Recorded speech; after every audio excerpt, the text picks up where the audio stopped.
And of course, this brings us to the infamous monuments of Mars, which appear to be some of the survivors of what we're going to see became the asteroid belt. And after that, which was originally a planet, that's one of the things everybody on the inside tells you, is there was a super Earth in our solar system. Now, some people call it Electra, some people call it Tiamat. That's the two different names for it I've heard from the space program. After this planet exploded, and we'll get to that in a minute, the survivors apparently settled on Mars. And Mars had been largely damaged because Mars was an Earth-like moon orbiting this super-Earth, but it still had enough ocean and atmosphere left that it could be lived on, predominantly through underground bases, and they were able to rebuild it for a while and built up a civilization. Now, this is the original picture from NASA frame 35A16, I believe it is, or 35A73, that shows what appears to be a face. And this has been widely attacked, but as you can see here, it clearly is casting a shadow. It looks very much like a face with a headdress on it. And then, as this is one of Hoagland's, he just basically cropped around the original NASA photograph. You see the face over there on the right, which very much looks like a face, and then on the left, we have this whole crazy-looking city of things that look very much like pyramids. Now let's take a closer look at that. That, to me, is very much not a natural formation. So this is the result of people building pyramids, and then, as I showed you in the previous slide, the face is right over there, right where the sun sets, so they could watch the sunset over this monument, which is probably a monument to one of their leaders. So in 1998, Mark Carlotto did a geometric projection from the side where you can actually see really clearly the huge structure of that face, which, again, is very obviously an intelligently built structure. And then you got this city of pyramids. And then notice what you got over there on the bottom right. There is another pyramid down there that's actually five-sided. You can see it here in this picture, not very well, but it's right down there in the middle. So let's take a look at that one now. That's what it looks like from the top view, and that's what it looks like from the side. Again, this object, they estimate, is 1.5 miles wide. It's enormous, and it's big enough that it could potentially hold 1 billion people inside.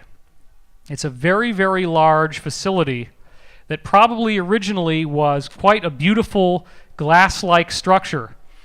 The space program people have traveled to the face on Mars, to the pyramids on Mars, and from what they've told me, these structures are there, but they are under a great deal of sediment. There was a massive catastrophe that hit Mars that wiped them out, and that is described in the Law of One as having happened approximately 200,000 of our years ago. And the planet that exploded, they said, was more like 800,000 years ago. So it's interesting to note that the shape of this five-sided pyramid has the human proportion built into it, suggesting it was built by humans who look like us. Because there's the Vitruvian Man that just drops right in perfectly into the shape of that pyramid. Isn't that interesting? There's all kinds of very strange and wonderful mathematical relationships between this five-sided pyramid and the surrounding geometry on the plateau. I'm not going to bore you with all that, and we don't have enough time. That's Richard Hoagland's thing. I highly recommend reading his book, The Monuments of Mars, because that is the best source for all of that information. Then NASA comes out in 1998 and tries to debunk this whole thing by releasing what Art Bell called the cat box, in which they washed out the blacks and whites, they washed out the contrast, and sent us this image on the left to say, oh, all these people that think it's a face, they don't know what they're looking at. That was disinformation, folks. That thing on the left doesn't look anything like what I showed you and the very beautiful shadows that it cast on the original NASA slides. Why? Because they don't want us to know that they already have a base on Mars. They've had it since the Nazis originally settled on Mars, believe it or not, as early as the late 1930s, early 1940s. The Nazis had already landed on Mars.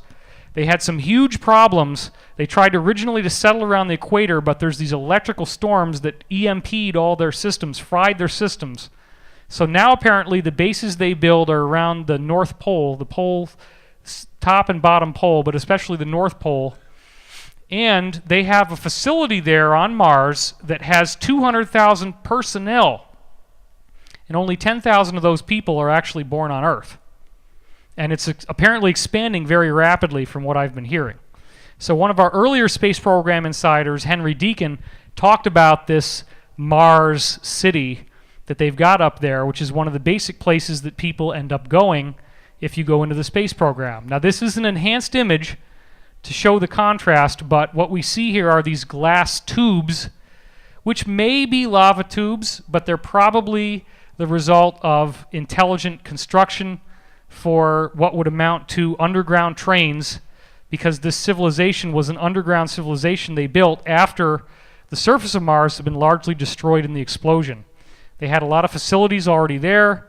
The explosion probably blew up some of them, and they built more, and then they built the face and pyramids and actually recolonized the surface of the planet. So these do look like glass, and that would be what we'd expect to see if they had gigantic underground boring machines that bored their way through all that material.